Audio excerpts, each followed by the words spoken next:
E se uma história de amor, daquelas de quadrinhos, pudesse ensinar algo bem profundo sobre a vida, sobre a fé? Pois é, hoje a gente vai mergulhar em como o romance imortal de uma super-heroína super famosa acaba servindo de metáfora para um dos conceitos mais poderosos da espiritualidade. Vamos nessa? A pergunta que guia toda a nossa análise de hoje é essa: será que uma história de amor pode ser tão forte, mas tão forte a ponto de vencer a própria morte? Bom, para os personagens da DC Comics, a Mulher Gavião e o Gavião Negro, a resposta é um sonoro sim. O romance deles não só desafia o tempo, como ele redefine o que a gente entende por mortalidade.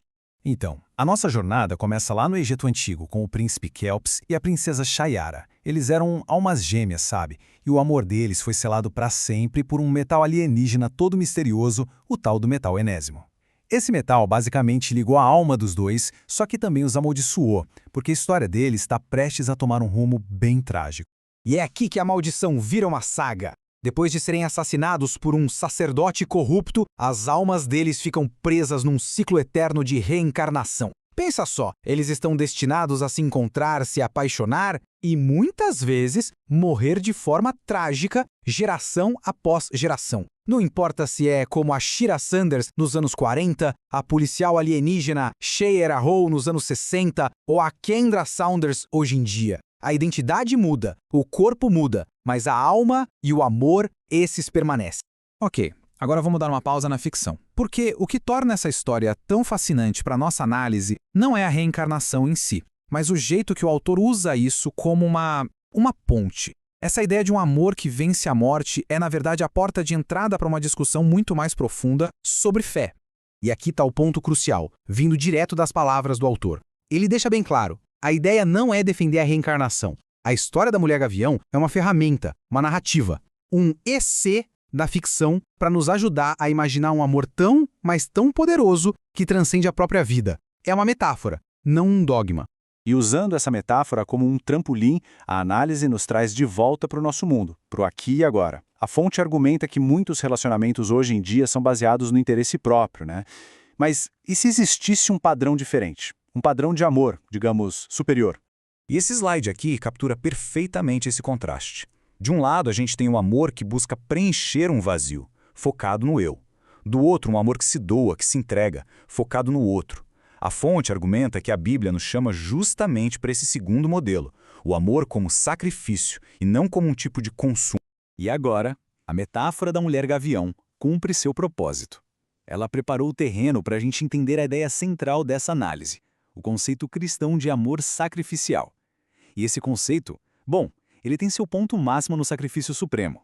Este versículo de 1 João é apresentado como a definição final desse padrão superior de amor.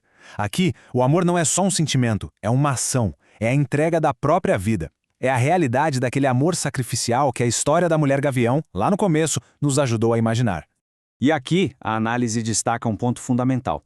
Diferente do amor humano que muitas vezes espera algo em troca, este amor é radicalmente incondicional. Foi uma escolha feita muito antes que a gente pudesse sequer pensar em retribuir. Não tinha pré-requisito, sabe? Nada foi pedido em troca. E a isso, a fonte dá o nome de graça.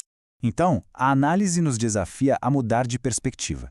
Será que a gente está buscando as mãos de Cristo, ou seja, só o que a gente pode receber dele, ou estamos buscando a face de Cristo, querendo saber quem ele é de verdade? A proposta é que a nossa motivação para servir não seja a busca por bênçãos, mas sim uma gratidão genuína por quem ele é. Com essa base toda estabelecida, a análise se torna bem prática. Ela nos deixa com um desafio. Como a gente pode aplicar esse entendimento no nosso dia a dia? E a resposta começa com uma autoavaliação bem sincera das nossas motivações. E o desafio é dividido em 4 passos bem simples, mas que dão o que pensar. Primeiro, memorizar uma passagem sobre o sacrifício de Jesus. Segundo, refletir de forma honesta sobre as nossas verdadeiras motivações para servir. Terceiro, colocar no papel o que a gente descobriu. E por último, buscar ativamente jeitos de servir que nasçam da pura e simples gratidão.